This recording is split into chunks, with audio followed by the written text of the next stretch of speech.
हाँ बच्चों, चलिए प्रश्न को देखते हैं। प्रश्न दिया है कि आवृत्त बीजियों के अंडकरण एग apparatus में होते हैं।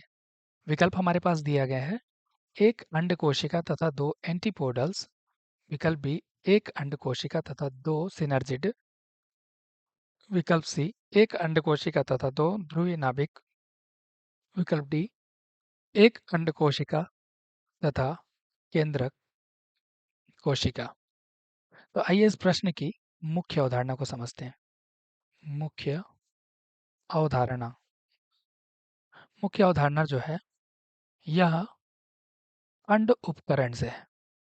अंड उपकरण किसके? आवृत्त बीजियों के। आवृत्त बीजी जिनके जो बीज होते हैं वो बंद होते हैं। आवृत्त बीजियों में जिसके बीज बंद होते हैं, ना कि खुले होते हैं। तो अगर हम बात करें अंड उपकरण के, अंड उपकरण जो होता है यह भ्रूण कोश का भाग होता है।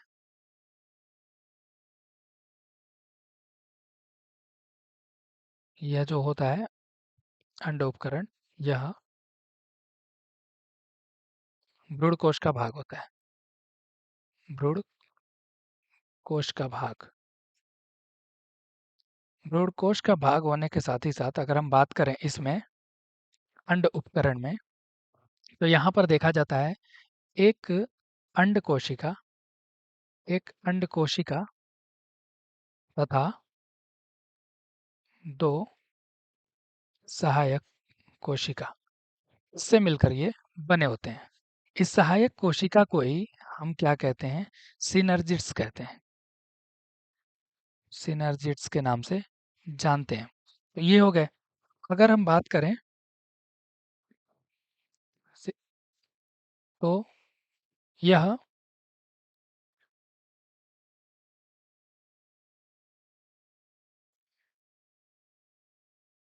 बीजांड द्वारीय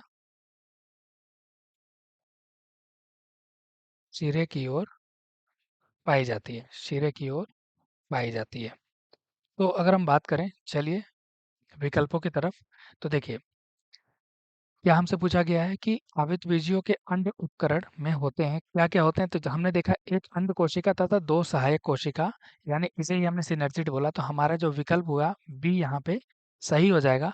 बाकी विकल्प की अगर हम बात करें, एक अंड कोशिका तथा दो एंटीपोडल्स, तो ये गलत हो जाएंगे। एक अंड कोशिका तथा दो ध्रुवीय नाभिक, ये भी गलत हो जाएंगे, क्योंकि नाभिक का यहाँ कोई सवाल नहीं है, यहाँ पे केंद्रक होना चाहिए था।